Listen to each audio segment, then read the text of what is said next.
Sziasztok everyone, my name is Amalia dan selamat datang di YouTube channel aku.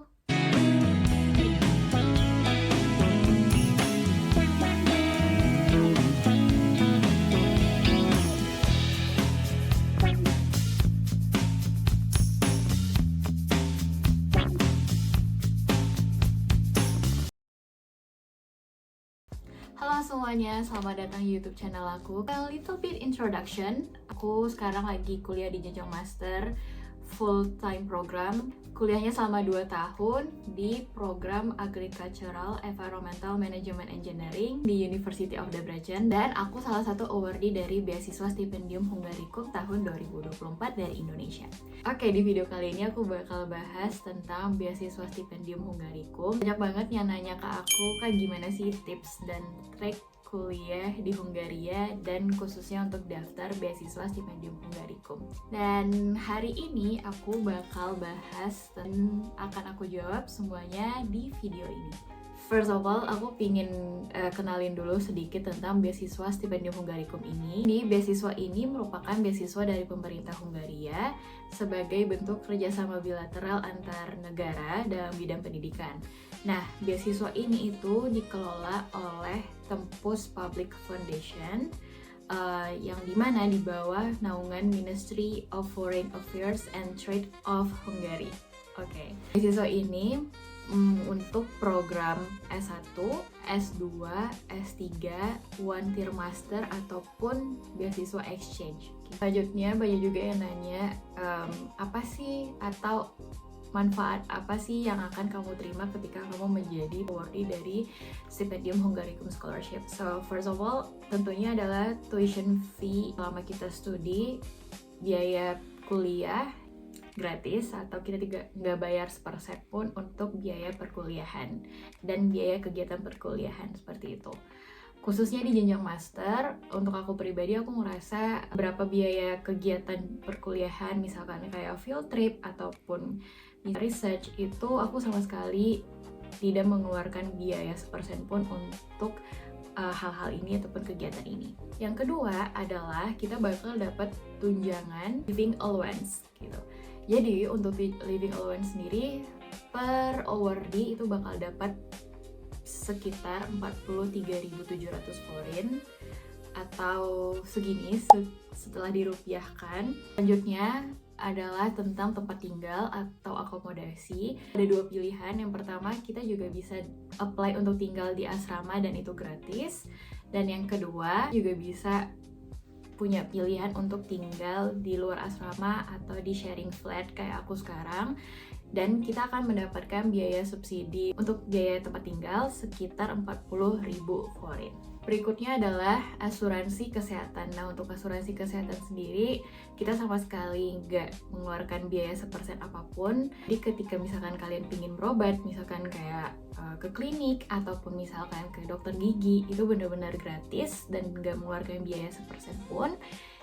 Itu dia manfaat yang kan kalian terima atau biaya dan tunjangan apa aja yang akan kalian terima sebagai penerima beasiswa Stipendium Hungaricum. Jadi pertanyaan, Kak, kira-kira cukup nggak sih living allowance-nya 43.000 forin per bulan, terus ditambah dengan biaya-biaya lainnya, kira-kira cukup nggak sih? Jawabannya adalah nggak cukup. Karena sebenarnya ketika kalian baca pendoman dari beasiswa Stipendium Hungaricum sendiri, mereka udah mention dari awal kalau untuk beasiswa ini tuh tidak mengcover secara penuh untuk living allowance. So it means kalian harus punya sumber lain untuk mencukupi living allowance kalian, entah itu dari orang tua kalian ataupun dari gaji kalian sebelumnya ketika kalian bekerja, atau kalian juga bisa melakukan part-time.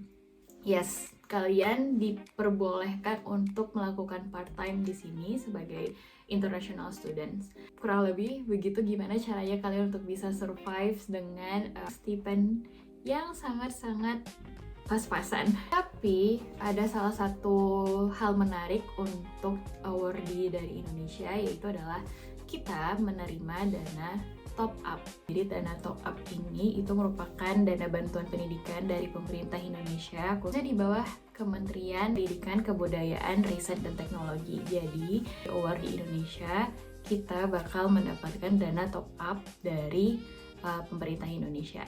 Tapi untuk dana top up ini cukup menarik teman-teman, karena itu kayak bersifat voluntary. Jadi kita apply setiap tahunnya untuk mengajukan diri kita ingin menerima dana top up tersebut. Ketika kalian ingin mengajukan diri untuk mendapatkan top up ini, nanti ada surat pernyataan yang dimana di surat pernyataan ini kalian menyetujui untuk menerima dana top up, terus menyetujui bahwa akan kembali ke Indonesia setelah selesai studi, kayak gitu. Nah, ini juga berkaitan dengan pertanyaan-pertanyaan yang aku terima. Kak, kalau misalkan beasiswa stipendium Hungaricum berarti wajib pulang gak sih ke Indonesia, atau boleh gak sih kita stay di Hungaria, kayak gitu. Nah, jawabannya adalah kalau misalkan kalian menerima dana top up dari pemerintah Indonesia, berarti kalian harus memenuhi perjanjian yang sudah kalian tanda tangani di persyaratan penerimaan dana top up dari pemerintah Indonesia. Jawabannya bisa kalian pikirkan dan tentukan apakah ini bersifat wajib atau seleksi beasiswa stipendium Hungaricum. Normalnya beasiswa ini itu bakal dibuka di bulan November dan akan ditutup di pertengahan bulan Januari. Salah satu keunikan dari beasiswa stipendium Hungaricum adalah ketika waktu apply, kalian akan melakukan pendaftaran beasiswa sekaligus pendaftaran kampus di satu website yang sama dan di waktu yang bersamaan. Jadi ketika kalian mendaftar beasiswa, automatically kalian akan mendaftar kampus ataupun program studi tujuan. Ketika pendaftaran ini, teman-teman bisa daftar di 2 kampus yang berbeda dengan 2 program studi yang berbeda, ataupun di satu kampus yang sama tapi 2 program studi yang berbeda. Ada beberapa seleksi yang harus teman-teman hadapi. Yang pertama adalah seleksi berkas. Ketika seleksi berkas pertama kali, berkas-berkas teman-teman itu bakal diseleksi oleh 2 pihak sekaligus. Yang pertama dari pihak Tempus Public Foundation-nya atau pihak penyalur beasiswa stipendium Hungaricum. Dan yang kedua adalah pemerintah Indonesia atau Kemendikbudristek sebagai sending partner-nya kalian. Terus, seleksi berikutnya adalah seleksi universitas. Seleksi universitas ini akan teman-teman lalui ketika teman-teman telah dinyatakan lulus dan dianggap sebagai nomine dari beasiswa stipendium Hungaricum, atau ketika teman-teman telah berhasil melewati seleksi berkas. Di seleksi universitas ini biasanya itu akan langsung dilakukan oleh pihak universitas, entah itu dari kepala departemen program yang kalian tuju ataupun perwakilan dari universitas yang kalian tuju. Untuk seleksi ini itu biasanya dilakukan secara online dan merupakan seleksi interview. Tapi ada juga beberapa program studi jenjang master yang seleksinya itu seleksi tertulis atau ada ujian tertulisnya yang juga dilakukan secara online. Berdasarkan pengalaman aku melakukan seleksi secara interview sama dengan ketua departemen aku dan salah satu profesor yang ada di program studi aku. Seleksinya interview melalui Skype. That's why nanti ketika kalian mendaftar beasiswa ini, di application form kalian harus melampirkan atau mencantumkan Skype ID kalian. Nah, nanti untuk interview sendiri akan hanya dilakukan oleh pihak universitas dan tidak ada interview dari pihak stipendium Hungaricum ataupun pihak sending partner. Di tahapan seleksi interview ini kurang lebih durasinya sekitar 10 hingga 20 menit. Bahan materi interviewnya sendiri itu kurang lebih bakal membahas apa yang sudah kalian tuliskan di motivation letter. Apa sih relasi antara studi kalian ketika S1 dengan program studi yang kalian pilih sekarang, dan kenapa sih pilih universitas ini. Kurang lebih itu bakal kayak following questions dari aplikasi kalian. Oh iya, untuk dokumen yang perlu dipersiapkan itu ada online application form, dimana ini langsung ada di website Dream Apply, dimana tempat kalian untuk mendaftar beasiswa stipendium Hungaricum. Kemudian ada recent foto atau pas foto terkini. Kemudian school certificate, misalkan ijazah kalian ketika studi S1, kemudian academic transcript. Terus ada juga education document, scan copy paspor kalian, terus scan copy dari national ID card atau KTP. Terus ada juga syarat yang gak kalah penting, yaitu proof of language proficiency atau sertifikat bahasa Inggris.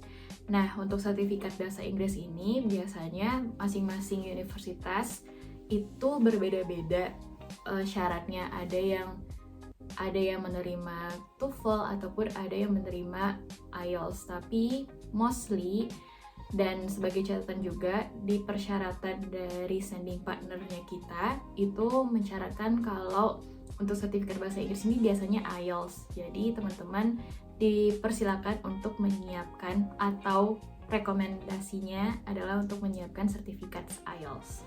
Terus ada medical certificate, di mana teman-teman bakal mencantumkan hasil medical check up kalian ketika di Indonesia sebelum berangkat studi, dan juga ada motivation letter. Untuk lebih lengkapnya, kalian bisa langsung cek site Dream Apply. Oke, kayaknya nih videonya udah kepanjangan, jadi aku tutup videonya di sini aja. Bisa komen-komen kira-kira aku butuh bikin video penjelasan apa lagi mengenai living as international student here, or about scholarship itself, or about study abroad itself. So you can just like typing in your comment section below. So don't forget to like, comment, and also share about this YouTube channel, and also don't forget to subscribe, and see ya in another video. Bye.